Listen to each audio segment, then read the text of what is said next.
Something happened here. It's now or never. 'Cause something happened here. Hi everyone, welcome back to Artemis Radio. I'm Wendy from Artemis. Hi, I'm Dr. June. Great to be back.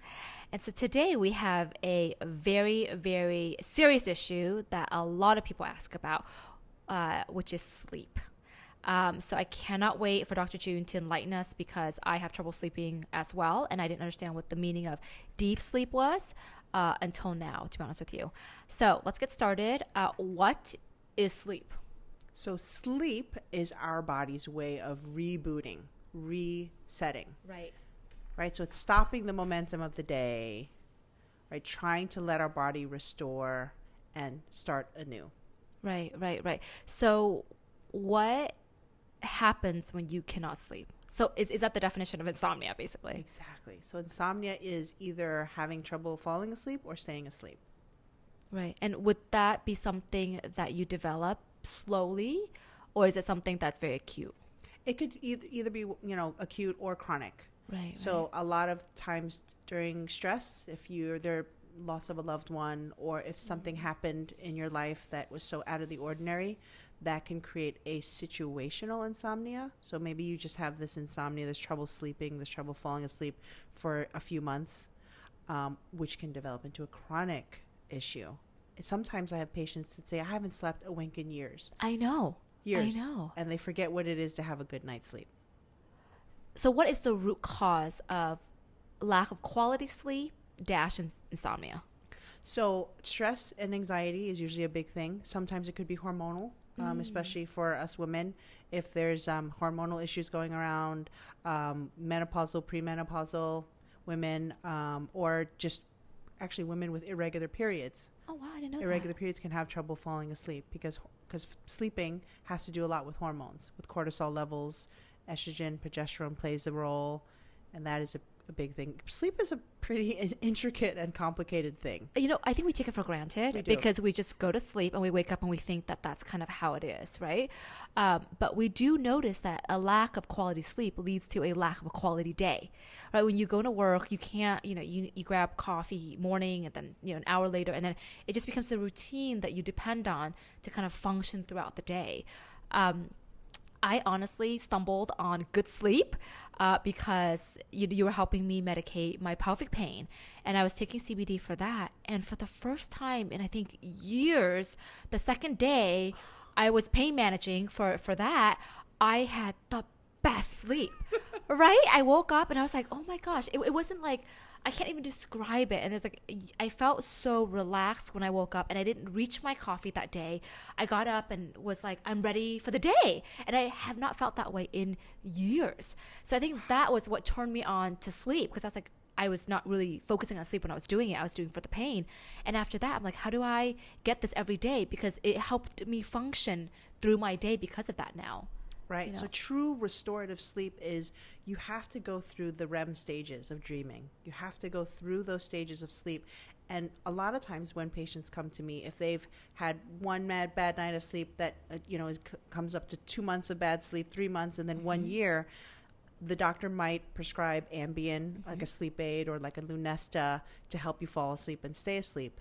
But studies actually show that those sleep aids give you a false sense of sleep. It only averages out to about an extra 8 minutes of sleep. That's it. But it gives you this amnesia that you don't realize you had a crappy night of sleep. That's what sleep aids do. So you really don't get a true sense of restorative sleep. It's a fake sleep. What? Yes. No, my close friends have been on sleep aids for like now years.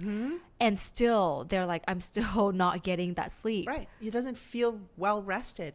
But then at the same time, if you've been on it for a long time, you're afraid you can't fall asleep without it. So then you become anxious. Right. And you say, well, I need the Ambien, or I need my benzo, I need that Xanax to fall asleep. Otherwise, I won't sleep. Right. But you really don't get, an extra 8 minutes maybe, right? So you don't really get restorative sleep. So the cycle continues. Gosh. Yeah. I had no Yeah. idea. So a lot of our customers who come in, sleep is like a huge issue for them. Either they want to get off their meds. So can you, with all the meds that you described, Can you talk more about that? Like, what are the side effects of being on a sleeping aid for a very long time, or just They a short have time? linked Ambien with early dementia, so that is huge. Yeah, if you look it up, really Ambien can give you short-term memory loss. You can feel like you're forgetting little things, like where did I put the keys, or did I remember to do this A, B, and C. Then you start noticing your moods might change. So it actually has long-term cognitive effects. Unfortunately, Wow. yeah.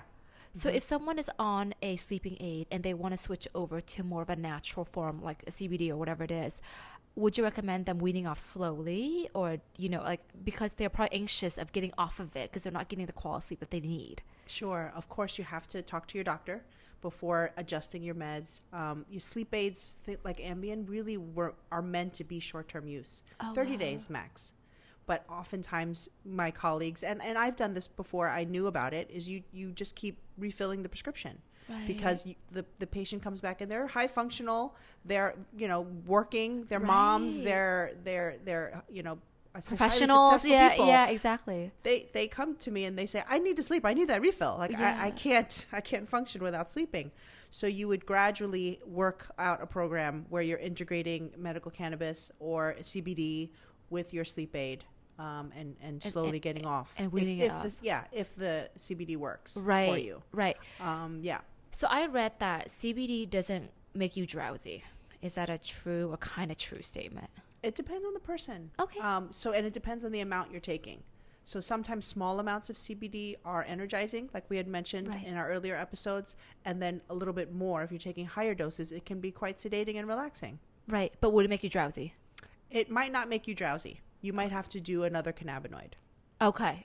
So would CBD make you fall asleep, or would it help you get really rested sleep once you are sleeping?